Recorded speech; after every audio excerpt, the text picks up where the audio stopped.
You or the camera? Camera, me, doesn't matter.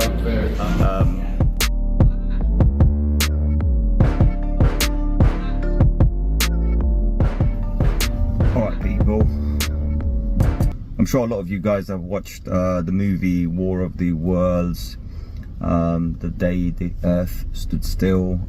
It's actually a great movie, The Day the Earth Stood Still. That's a really good movie. Also there's another movie called The Darkest Days. They have two versions of it. I have watched them. I think one of them was dubbed and one was in English. But look, great movies, right? You're probably wondering, what the hell am I talking about movies here? I'm not promoting anything. I just wanted to talk about Worldcoin, right? A very, very interesting project. And I wanted to talk about what's the reality of this Worldcoin, right? You know, what are they trying to do? What are they trying to achieve? And what does it really matter to the users, right? I want to talk about this. And there are some key points. Now, the reason I'm making this video is I'm actually on my way to go and interview someone. I've had an agent go there this morning, and he was able to video and take some pictures. So I wanted what information I can get. I'll probably ask them as well, is this the darkest of days, right? Because obviously we had the movie, so are they planning to take over the world? Is this an alien orb or whatever? Trying to find out, because the orb design is very similar, by the way. If you look at some of these alien invasion movies, it's very, very similar. So I am going to find out, and I'll probably do a few cuts and pastes here. I mean, just a few edits here to add the segment of me doing that. So at some stage, I'll enter it, probably right now, right? I'll just enter it here, and then I'll come back and continue with the video. Alright guys, I'm here with Anna. I asked Anna a few questions about the Worldcoin, so I'll point the camera towards Anna and then I'll ask a few questions. Hopefully she can answer these things. Right, Anna. Yeah. One of the questions I have for you is, obviously we're collecting data, the iris data. Where is it going to be stored? Do you have any idea around this? So there are two options when you're signing up for Worldcoin. There's data custody. So data custody, either you consent to it or you don't. That's your choice. Data custody essentially, no data custody essentially means that any image of your iris that's taken gets deleted after it becomes an iris code, and the iris code is uploaded and the image is just deleted on the device. It never goes to any of our servers. Data custody, if you consent to that, the image does get uploaded to our servers. What that means is that anyone who verifies with Worldcoin and there's an algorithm change, they won't have to come in and get verified again. So that's just stored on our servers, but it's not used for biometric collection or anything. It's just more so you don't have to like go through the hassle of like coming in again. So there are people who like live in Manchester who have driven down to London to get themselves verified, and like people don't have that time all day, so it's nice to just be able to get verified once and be one and done with it. Of course. Now, coming to that question, like, you know, so for example, if I opted my image to be destroyed, does that mean that in the future, if there was an upgrade, I would have to come back? Yeah, you would have to come back. I would have to come back, okay. Yeah. The reason I'm asking is because obviously, like when we with this decentralized identification, we want to be able to go and sign into anything like Google, Facebook, whatnot, right? But I have a bit of a confusion. It's like, according to their terms and conditions and privacy, we can't really be anonymous. So what has the project done regarding this? Who? From our... Google, Facebook? Well, they currently don't have any implementations to make themselves private. Yeah. But like, let's say you're going onto some kind of website that has a captcha. Let's say you can just like scan the QR code for the captcha, and then it just gets like, you can verify that you're a human, and it's like the strongest way to verify you're a human without having to do some kind of shitty like let me click the dog thing, right? So there's that, and then there's also it is privacy preserving, the Worldcoin like the project itself, because we never ask for your ID when you come in, and anyone who looks under 18, they just don't get scanned. We don't ask you to prove that you're 18. We don't collect any names. I've noticed this. We don't collect your date of birth. If you look under 18, you just don't get verified, and there's no way for you to like attest to it. No, I noticed this, and I do appreciate this. I mean, I've come in, I've experienced it for myself. It was very simple, very easy, very fast. You know, and I do appreciate the fact fact that you haven't taken any of my information other than my iris to verify that I'm human. But is there going to be some sort of, like in the future, would there be some sort of an option where we only have to scan once and that's it? You know, and we can still opt out of taking the image, because that's... I can't give you an answer on that, course, okay. because the only way to not have to get verified again is to opt into data custody at the moment. That could change, but like I can't give you a definitive answer of if or when or anything like that, because I don't even know. No, that's fine. Okay. Would you happen to know like who they have partnerships with already? A lot of Web3 companies. So we have a really big partnership with like Lens. We did OAuth integration recently. Any hackathon project. So ETH Global is a massive hackathon project that is scheduled like many times across the year. So they've done Tokyo, Lisbon, Paris this year. Anyone who hacks for ETH Global like works on Worldcoin receive a prize. And it's like to encourage people to use our software, to use a World ID integration, all of that. So if you go on ETH Global, you can see all of the Worldcoin integrations as well. Yeah. Also, one other question I'm going to ask now is, obviously with the orb, so I have a lot of friends who own businesses and establishments. How easy is it for somebody to apply to be an orb operator? For an orb operator, I'm pretty sure it's like almost like a Google form. I can't tell you like 100% how it's worked because I'm a community specialist, not an orb operator, so I don't 100% know what the process looks like for that. I don't know if you could answer this again related to the orb operator.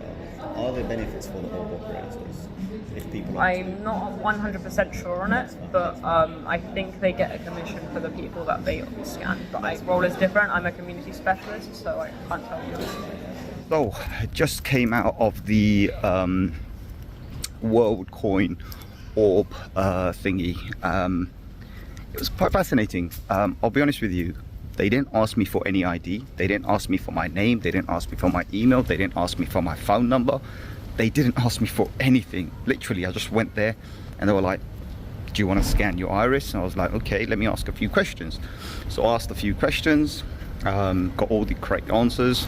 Apparently there's an opt-in, opt-out, which means that if you do the orb thingy, you can opt out for your image, iris image, to be stored. So they will custody it for you, or you can delete it. Now, the upside and the downside to that is if you delete the ID, next time if they do an upgrade or whatnot, you would have to re-verify. However, if you decide that you don't want to, sorry, it's noisy here. All right, I'm back in the car, it's too noisy out there and it's bloody windy as well. Right, so if you decide that you want to opt out of the Worldcoin iris data collection thingy, whatever, then you can, right? So they have these options as well. That makes me trust it a little bit more. Also the fact that someone like Sam Altman, he's put his name behind it, right? So again, makes me trust it a little. Of course, as I, later on in the video, I will mention to you guys my thoughts and feelings and what I believe, ultimately happens. Greed takes over. So you'll hear a whole segment based on that. But the thing is I like the fact that I went in, nobody asked me any questions, nobody asked who I am, nobody looked for my age, nobody wanted my ID, none of that business. And it was just very simple. And I asked the lady the question, Anna, the girl, lovely girl. She's there to answer the questions. I also asked her a few questions regarding orb operation and how the orbs work and everything. Unfortunately, she doesn't have all those answers. I think it's a lot more technical. She's not aware of the answers, so she didn't really answer those. So there's a few edits and bits and bobs there, but she answered the main questions that I had, right? My question was, where is this data going to be stored? Is it going to be stored in a centralized server? And how does that work? I got the answer. So I know that, if you choose to, yes, it will be stored. If you don't choose to, then it won't be stored. And if it doesn't get stored, that means if there are any upgrades or whatnot, or something changes in the protocol, you will have to go back and do the orb again, right? War of the Worlds, or the Darkest Days, right? You have to do it again. But other than that, look, it's been a great video. I think, you know, the information that was shared, they were willing, which is good. I could have asked 1,000 more questions. They would have answered, but I didn't really want to go into this whole drama about it. I'm sure many people have read the white paper, and it seems to be true to what the white paper said. So in that sense, I am quite happy. So this is an exclusive for the Worldcoin from myself, by being there and experiencing it and seeing and asking a few questions. I hope this helps. So some of the implications that I see, right? One of the things that I see is they have this orb, right? So Worldcoin is a coin that wants to have a digital identity for the entire web. So they're not just focused on Web 3. They're saying we want a universal ID that you can log into your Google, your Facebook, whatever. You can log in everywhere. Now, that's a long shot, right? That's a long shot, because think about it this way. In order for a third-party identity system to be implemented, they must get permission from the original providers. Like, so if they want Google services to be to interact with their ID, or they want to interact with Google, well, they need to create something that bypasses Google in the first place.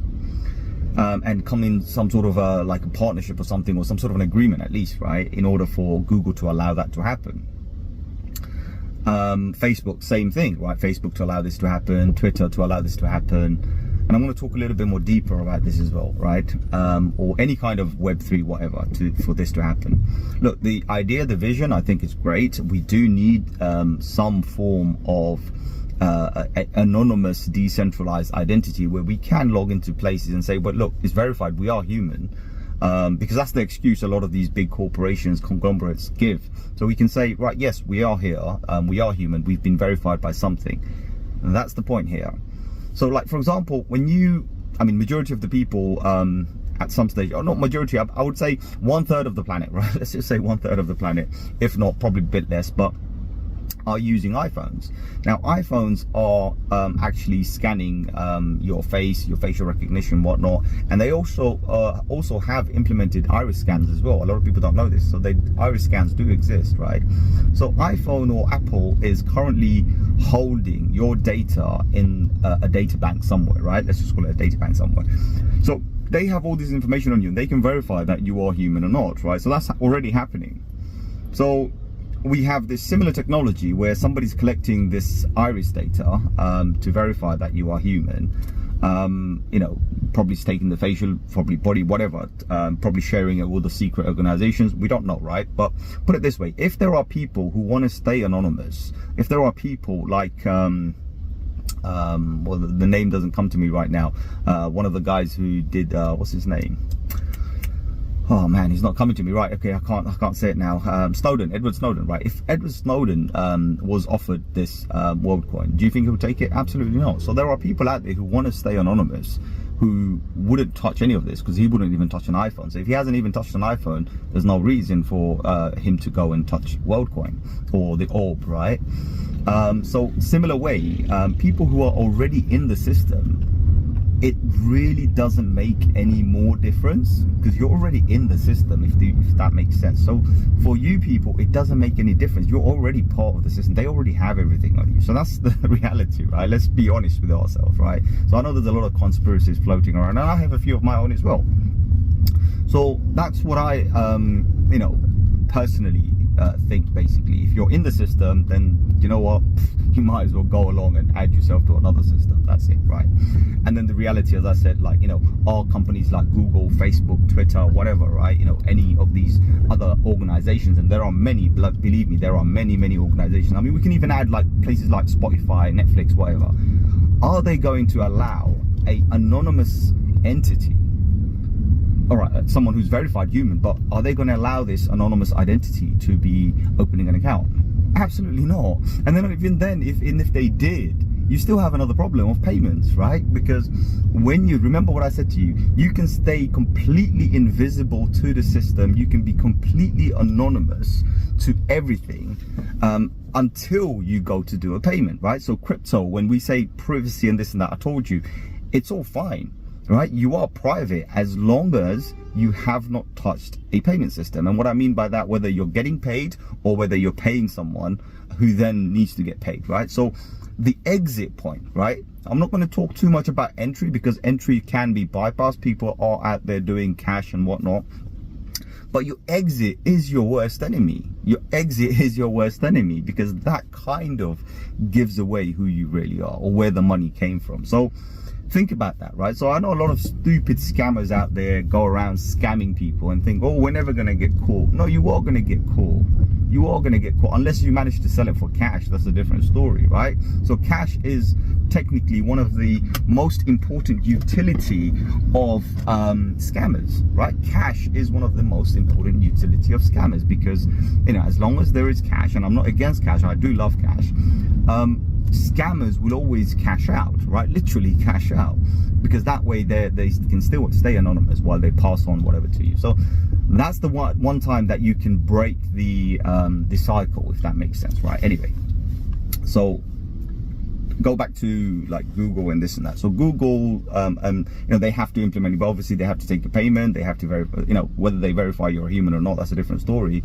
But we need some sort of, you know, a rule that says that, or that these companies have to make where they say you can be anonymous and still be on their platform. Unfortunately, according to the laws that they have, or the rules and regulations that they have, the terms and conditions, you can't be anonymous. So already that's a flop, right? So Worldcoin is already a flop in that sense, right? Unless Worldcoin has other agreements in place, right? Which is, you know, a whole different story, and we can go into a whole conspiracy theory with this, right? So that's what I'm thinking, like Worldcoin, right? So it wants to achieve something which is fairly noble in a particular way, but is it absolutely possible? Not with the current system, not with the current system.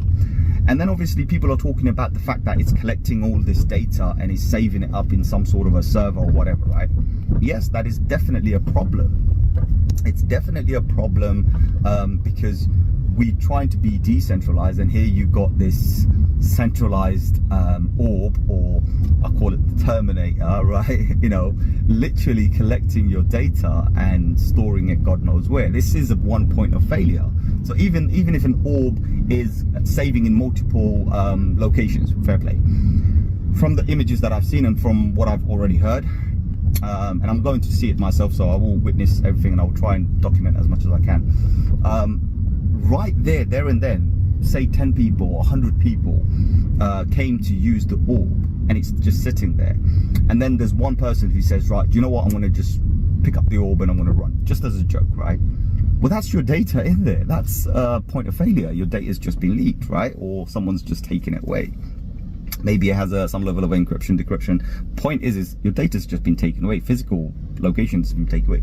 So these kind of technologies are great. They're gimmicks, in my opinion. They're just gimmicks, right? That the whole process could have been done online, but it's just a gimmick, nothing more. It's a way of getting people to interact. It's a way of, like myself, who my agent, and the reason I call him my agent is actually a really good friend of mine. He shares a lot of information with me regarding new technologies, new projects. So he's one of those anonymous person who, you know, other than the fact that he shares a lot of information with me, or I share a lot of information with him openly, right? So we share a lot of information. We don't do anything else. So he's not really an agent. He's a really good friend of mine, who's always looking out for me, and you know, I look out for him as well. So he went out this morning and he said, look, Sham, this is what's going on. He sent me some images. I've actually sent the picture, or a couple of pictures to you guys in a video. I didn't send the rest of them, but he sent me a whole bunch of them. He said, right, check this out. This is what's going on. So I had a conversation and everything's all good. So let's get back to the orb business, right? Orb business and the Worldcoin itself, right? So Worldcoin wants to create this. In my opinion, I think it's going to fail because of the reasons that I said. Whether you got the centralized bodies like Google, Facebook, whatnot, right? Do they really want anonymous people on their platforms? Technically, no, because their terms and conditions and the guidelines says no. We are not going to allow anybody to operate anonymously. And this is one of the reasons why a lot of people have burner emails and whatnot and this and that, because that's what they want. Because it kind of creates this nefarious you know, reason for people to be there, right? You know, so yes, Worldcoin verifies that you are human, but at the same time kind of breaks one of their rules of them saying, well, we need to know you are actually who you are, right? You know, and this is why you got all of these burner emails and whatnot. So it is what it is. I'm not going to talk too much about that. As a coin itself, right? So, you know, as a project itself, yesterday there was a tweet from Zach BTC, right? It's a great guy. He does all these investigative stuff on Twitter, and he's got a lot of following from this. So he mentioned something right at the end. So if you read all of his, you know, ideas that he's thinking about, right at the end, he does say something, and that makes more sense because that kind of aligns with exactly what I said. I said, guys, whatever this is, right? You know, it could be the biggest scam on the planet. It could be data collection and whatnot. And this is definitely a data collection because the media stunt that they played, that stunt gave them a lot of users, just like that, right? You know, a lot of projects struggle to sell their tokens. Well, here they didn't really sell the tokens. Well, they did at some stage, probably to investors. But the point is they didn't sell the coins to the public. They just gave it away. But all they gave was 25 coins out of God knows how many 100 million coins they have or billion coins they have. So they just gave away 25 coins to people who registered, and even then you can't really claim it unless you go and verify. So this is where the gimmick comes in. This is where the orb comes in. This is where the end of the world, the darkest days comes in, right? So you're probably giving away your soul, probably, but I'm not going to say that's the case. Give me 1 second. Sorry about that. So you're probably giving away your soul. It probably is the darkest days, right? That, you know, I'm referencing to the movie, right? Or probably it's nothing because they might not be able to use anything. But obviously, any large giant out there who collects data on you, they will at some point, you know, sell it. Put it this way, right? There's always money involved, right? And remember, Worldcoin was created by the founder of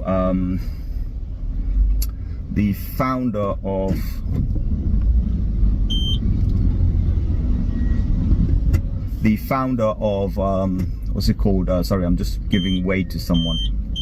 Yeah, was made by the founder of ChatGPT, OpenAI, right? Or he's one of the parties involved. So you know, that's the kind of a thing you have to understand. Is like, you know, you got this this guy who's working with AI, who's been plugging in a lot of information with AI, and you know, up to 2021 obviously. But now if we, you know, trust our information into this guy, is he generating a human model, right? You know, based on human nature, or you know, the stuff that you do? Are they trying to collect data of the human activities, right? Because that ID itself, imagine you plug this ID in, right? So you plug this ID in, it knows who you are, it knows where you've been, it knows everything, right? Every website you visit is collecting that data. It has a monopoly on you. So that's the downside of this kind of thing, the way I look at it, right?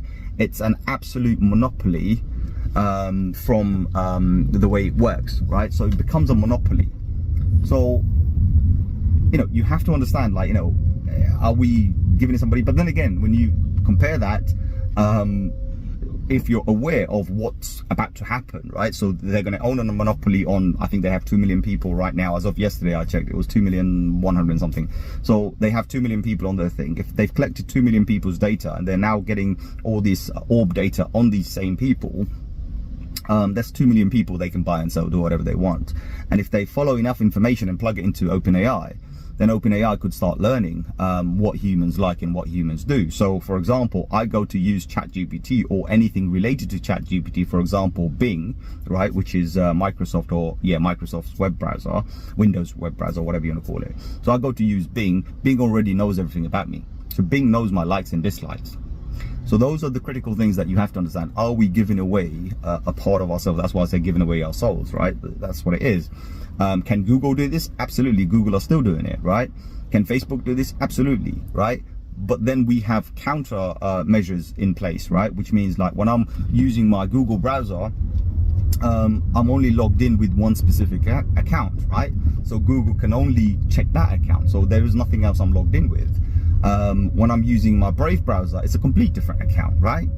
And of course, when I want to do, you know, anything to do with crypto or whatever, I'm using a VPN. That's one. And also I'm using a slightly different type of browser called DuckDuckGo. So, you know, it keeps me a little bit more private than what Brave would do. The reason is that Brave is a great browser, by the way. Problem with Brave is based on Chrome, so Chromium, right? So they're still sharing some parts of Chrome, so I'm not sure how secure they are. So for me, just to be certain, I'm like, okay, I'm using DuckDuckGo, which is using something completely different, parts of Chromium, but they have gone to the point where you can actually go and browse the tool and whatnot, and that you can't do from a Chromium. So that makes a massive difference for me, that here's a browser that is actually more decentralized than something else. So I'm not dissing anybody, I'm saying, look, each to their own. I use all of them, so understand where I'm coming from. On my Apple devices or whatnot, I do use my Safari, right? I find Safari to be a lot more smoother, a lot more better. However, I do prefer using my Brave browser most amount of the time, but every now and then when I need to do some really private stuff and run an actual VPN browser side, right, then I'm using DuckDuckGo because it's a lot more easier. And I'm not promoting anybody here, I'm just telling you how this works. But now imagine I have this you know, world ID, right? You know, and I'm happy because I don't have to log into multiple places and prove I'm human. I have a problem because that world ID is now tracking me. Do you know what I mean? So for that reason, I mean, I've mentioned this yesterday as well. I said, look, I'm just in it for the money. I'm in it for the pump. And right now I'm in it for the news, nothing more. So if there's news coming out and all sorts of other stuff going on, and if it gives me, you know, some content, right, I'm happy to take the content. So understand where I'm coming from. I'm open about it, right? You know, this is content. I'm driving out to go and get some content, nothing else, right? Because yeah, it's a great subject, why not talk about it? So I thought I'll talk about it and show you what the product is, right?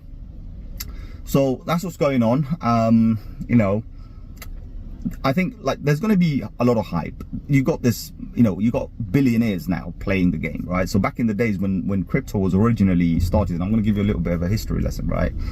We don't know how rich or how poor or how many people Satoshi Nakamoto was. We don't know that. But one thing we do know, Satoshi Nakamoto just created a very simple protocol, right? A very simple Bitcoin protocol, you know, with the mining algorithm and everything. And he said, look, you can connect your GPU, your CPU, whatever, from a basic computer. I mean, remember back in those days, 2007, 2008, 2009, our computers, remember how fast they were. I mean, you'd have to have a supercomputer if you had 2 gigs of RAM. Think about that, right? So during those times, you were able to mine it on a simple laptop. And that's what a lot of people did, right? You were able to mine it on a simple laptop. So that's what he created. Unfortunately for him, he didn't create any kind of a blockade so that algorithm couldn't be adapted. So understand where I'm coming from. So this is a little bit of a negativity towards BTC.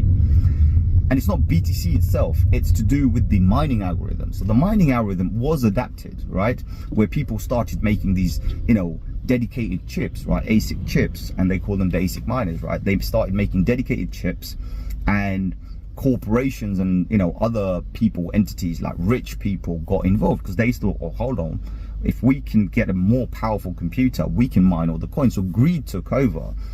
Unfortunately for Satoshi Nakamoto, he didn't create a blockade, right? So this is how mining became, well, it's decentralized, still decentralized, but mining went mostly to these organizations, right? Where they have hundreds of servers, if not, like, you know, I'm talking about the mining farms. They have hundreds of computers, if not thousands of computers. They have it in mountains, they have it in, you know, God knows where, right? You know, they have it everywhere. And they're making millions and millions of dollars because of this, right? And then we've got climate change, whatever, coming and blaming how what do you call this? How the what's it called? How we're you know, we're not good for the environment and we're using too much electricity and whatnot. No, that's not the reality. The reality is, right? Originally, it was designed to be used on a freaking laptop, So that, you know, that's where Bitcoin kind of lost this this universal thing, this freedom, right? It's because it was free money. Literally, it was free money. You just stick a laptop, mine a few coins. Algorithm is set up to be harder over time, but it was never set up for factories and warehouses to start mining. That's a hard reality. So if climate change people want to blame how much electricity, which is minuscule anyway, Bitcoin is using, well, blame the people who decided to go and create dedicated chips and dedicated computers just to mine Bitcoin and open factories and warehouses. It wasn't designed for that. It was designed for a simple person at his home to do stuff. But greed took over, as I said. It's all greed. So Worldcoin, coming back to Worldcoin, as I said, it's a great novel idea. I could see, you know, if decentralization does kick off, I could see it being a great thing. But ultimately, one entity collecting all that information, greed would take over. I know this. It's a human nature. Most humans on this planet are greedy. There are only a handful of people who never wanted anything, right? So you got to be really careful what's going on. I can see greed will take over. So that's my kind of warning that yes, Worldcoin at some stage, maybe not now, maybe not 5 years, maybe 10 years time, will take over. And then, as I said, there are other conspiracies involved, like, you know, why would a billionaire decide to create a cryptocurrency coin? Well, his excuses is trying to create a decentralized identity system. Fine, right? But I'm seeing a lot of these rich people come and play and creating all of these kind of things. I'm thinking, seriously, do you really need money? Satoshi never sold anything. He just gave it to the world. So why are you selling stuff? Why are you trying to generate billions of dollars? Why are you billionaires playing this game? Do you know what I mean? So these are questions I ask. You know, yeah, it's not the same. Believe me, crypto is not what it was. It's all about the money these days, right? It's all about the corporations. It's all about all of these, you know, VCs and whatnot you want to call it. Look, it's a $1 trillion game. Let's just put it this way. It's a $1 trillion game right now. So the big boys have come to play, right? And they're only interested in money. So they will spend whatever it takes to make more. So that's what's happening right now anyway. Sad, but that's the truth, right? So that's my views on Worldcoin. And, you know, I don't know. So look, I don't know what it's going to do. As I said, Zach BTC, sorry, I forgot this. Zach BTC, he kind of agreed to the point where it's like, look, as long as the coin performs well, everyone's going to be happy. It's going to be legit. If it doesn't perform well, then it's going to be, you know, a dark reality, right, or a dystopian future, a failure, right? So it's look. One of the things is that's what you have to understand. So I done some maths as well. I did some maths the other day. I said, look. And this is an assumption, right? I said, look, just round up 2 million people. So we have 2 million people right now. That could be 10 million, 100 million tomorrow. We don't know, right? But just based on yesterday's numbers, I said, okay, let's just do 2 million people. Out of 2 million people, let's just say 50% actually go and verify themselves, right? Go and verify their accounts and go and do the orbs and whatnot, right? Now, once these people have done this, and 50% I'm talking about, right? They decide to dump. They get their coins and the price starts pumping, whatever, they might manipulate it and pump it. And they decide to dump, literally dump. Well, when they dump, if you look at the current market value, if 25 coins is worth $70, and if 1 million people, which is 50% of 2 million people, decide to dump, that's $70 million. If $70 million dumps, then you will have this cascading effect, which will create a lot of like panic in the market and whatnot. Just say for the sake of it, it's 7%. So it dumps by 7%, which is not a big number in crypto, right? But that 7% could cascade down to 20%, 30%, maybe even 0, right? Because you don't know what's really going to happen. So that's the kind of thing. So I did look at it and I said, look, I'll probably pick up $100 worth just for the sake of it. If it pumps, great, I'm going to sell it and I'm going to get out. If it dumps, then I've just lost 100 quid. It's okay. I'll pick up the bottom if I still trust the coin.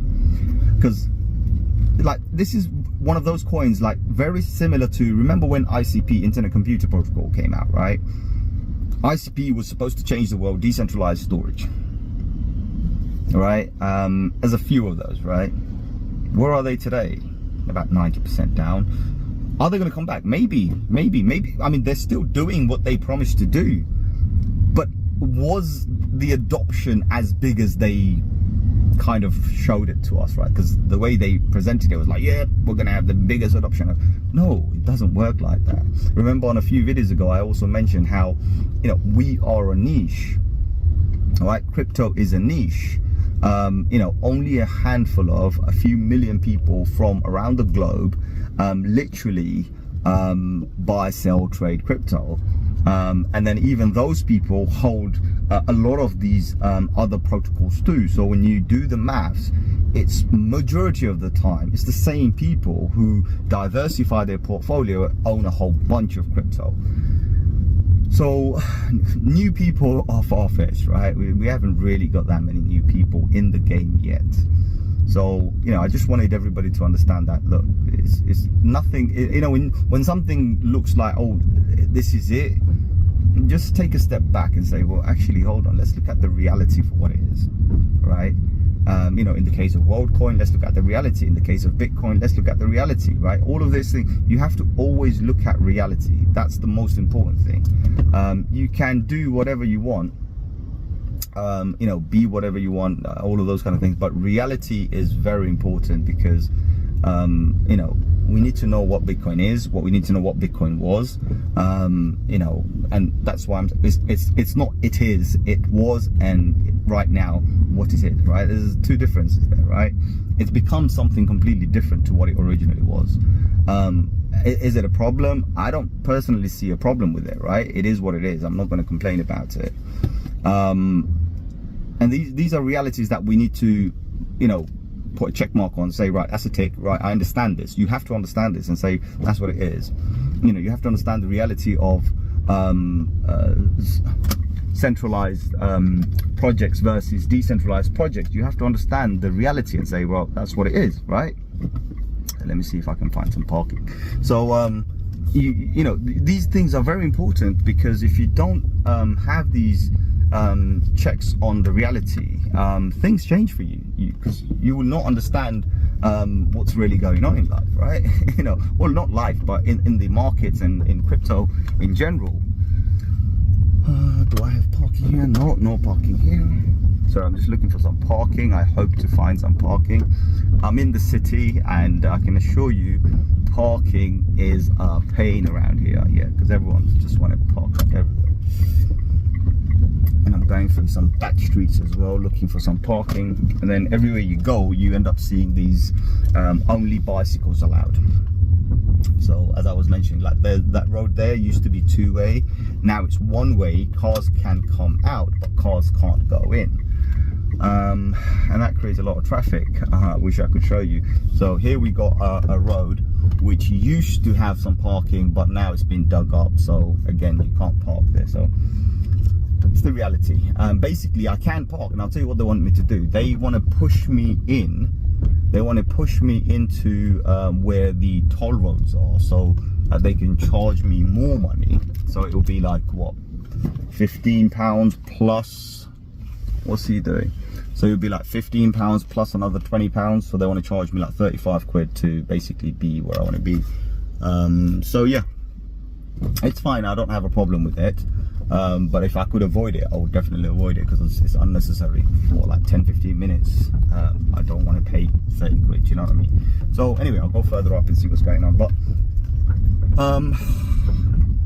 yeah, look, I'm not going to go any longer with this, but I hope you guys understand like what I'm trying to say here, the information I'm trying to relay here is, you know, you got to have understand the reality, question yourself, question the project, right? You know, because if the projects come out, what is its motive, right? Is it a good motive? Is it a bad motive? And then what could it turn into? So you always need to have some sort of a probability factor in there and say, well, probability is it could definitely become something else. And usually that is related to greed. You know, that is related to greed. Something complete novel, something, you know, completely genuine can turn into something really bad or harmful, right? So it doesn't necessarily have to be bad, but it can be harmful, you know, for the entire project, just because of greed. So I hope and pray that you know, these guys who have decided to launch this particular coin don't become greedy, and people don't suffer. And yeah, And yeah, you know, that's all I can say. I really can't say anything else, right? I'm just hoping that, you know, people don't suffer and everything goes well. So yeah, let's see. Other than that, guys, I'm not going to make this any longer. I'll see you guys on another one very soon, and I hope all of this video was informative and entertaining, at least, if not. I know it's a very long one, but if you have watched it to the end, just leave a comment below. I mean, the other video we did a signal. We said just write down W if you watched it to the end. On this one, if you have watched it to this very moment, then just type the letter Z or Z, whatever you want to call it, so I'll know at least you watched it to the end. Adios, my amigos. Thank you.